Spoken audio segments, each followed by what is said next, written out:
Hello, good morning students. Myself Kuldeep Kaur, your social science teacher. Yes, beta, in previous class we learnt about two stories of poor children who are struggling for equality. तो इसके बारे में बेटे हमने पढ़ा था कि कैसे लोग अब भी स्ट्रगल कर रहे हैं इक्वालिटी के लिए। तो नेक्स्ट बेटे हमने यहाँ करना था नेक्स्ट पेज से कोई government of India has implemented the provisions of constitution given under the right to equality in two ways कि कैसे जो हमारे कॉन्स्टिट्यूशन में टू प्रोविजंस दी गई है इक्वालिटी के लिए हमारे कॉन्स्टिट्यूशन में ये कौन सी जो टू वेज है ये क्या है। First, many laws have been made to protect the right to equality, for example equal opportunities in education and jobs के गवर्नमेंट ने राइट टू इक्वलिटी दिया है जिससे जैसे सबको इक्वल अपॉर्चुनिटीज़ होती है, चाहे वो किसी ने एजुकेशन में किसी कॉलेज यूनिवर्सिटी में सीट लेनी हो या फिर किसी जॉब के लिए अप्लाई करना हो, तो सबके लिए इक्वल रूल्स है। ठीक है। Next part B, government has launched many programs and schemes for those communities that need assistance, for example STs and OBCs कि गवर्नमेंट ने लॉन्च किए प्रोग्राम और स्कीम्स उन लोगों के लिए जिनको ज़्यादा सहायता की असिस्टेंस की ज़रूरत है। ठीक है, जो वीकर सेक्शन को बिलोंग करते हैं जैसे कि एससी लोगों को, एसटीज़ को और ओबीसीज़ को। The programmes of the government will be meaningful only if they have support of the people. कहते हैं कि ये प्रोग्राम्स इसीलिए मीनिंगफुल है, इसीलिए बेनिफिट है इनका अगर ये वीकर सेक्शन के लोगों को सपोर्ट करें। जैसे इन्होंने एग्जांपल्स दी हुई है नेक्स्ट के, numerous schemes encourage people to send their children to elementary schools.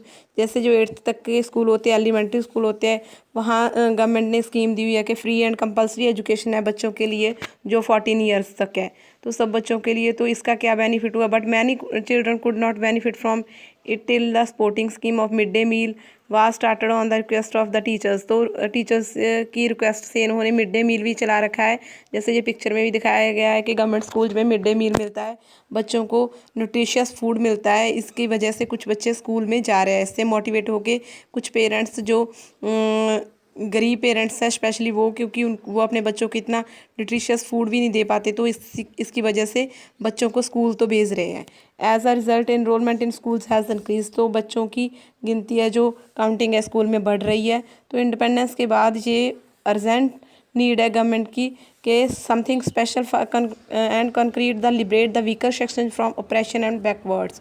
जो बैकवर्डनेस जो ऑपरेशन डिप्राइव्ड पीपल है उनके लिए कुछ स्पेशल करी, ये गवर्नमेंट की के लिए ज़रूरी है, ये ज़रूरत है आज के समय की।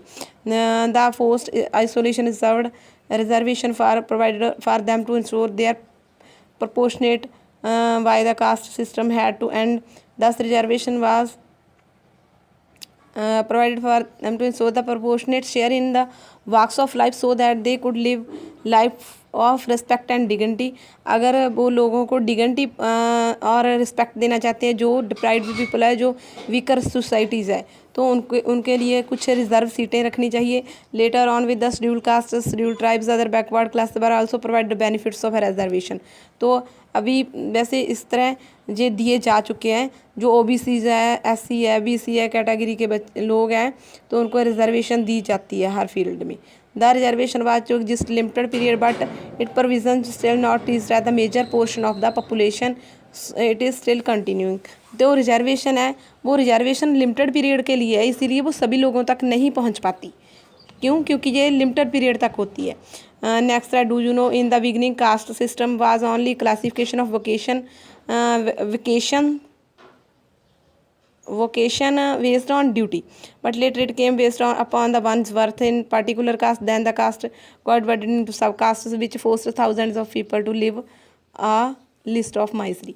तो क्या है बेटे, डू यू नो में ये बताया गया है कि कास्ट सिस्टम, जिसको पुराने समय में वर्ना सिस्टम बोला जाता था, तो इसमें जो कास्ट बनी थी वो किसके बेस पे बनी थी? पुराने समय में जो ऑक्यूपेशन होता था, लोगों का जो काम होता था उसको उसकी कास्ट बना दी कि जो छोटे छोटे काम कर रहे हैं उनको छोटी कास्ट बना दिया, जो बड़े काम कर रहे हैं, जो एग्रीकल्चर का काम कर रहे हैं उसको फार्मर बोल दिया ऐसे तो उनको जनरल कैटेगरी में इंक्लूड कर दिया। तो कास्ट कैसे बनी, कास्टिज्म बना कैसे? ये भगवान ने थोड़ी ना बनाया था, ये लोगों ने जो कास्ट सिस्टम था वो किसके बेस पे बनाया था पुराने समय में? ऑक्यूपेशन के बेस पे, कित्ते के बेस पे, जो काम कर रहा है उसी की वही कास्ट बना दी। अब फिर आगे जब उनके बच्चे अगले बच्चे पैदा हो गए, अगली जनरेशन पैदा होगी तो उनको उसी कास्ट का बोल दिया गया कि ये एससी का कास्ट का है, ये बीसी कास्ट का है। कास्ट किसी ने और नहीं बनाई थी, ना ही गवर्नमेंट ने बनाई थी। जो ऑक्यूपेशन के बेस पे, काम के बेस पे लोगों ने बनाई थी कि जो काम जो भी करता था उसको उसी कास्ट का बना दिया। फिर आगे आगे उनके जो भी बच्चे आते गए, जनरेशन आती गई, तो उसको उसी कास्ट का बना दिया गया। Then the castes got divided into sub castes. ऐसे थाउजेंड्स ऑफ पीपल है जो वो माइजरी एक तरह के तरस की जो है हालत में रह रहे हैं, तो उनको वैसी फैसिलिटीज़ है। तो ऐसे कास्टिज्म हमारी सोसाइटी ने बनाया है, किसी और ने नहीं बनाया, जो कि इतनी सही नहीं है।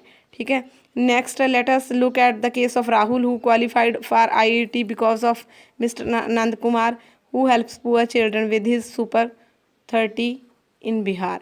ये बेटे हम कल पढ़ेंगे इसके बारे में, आज तक आपने यही करना है। ओके, 51-53 पेज तक। ठीक है बेटा, ओके बेटा, थैंक यू।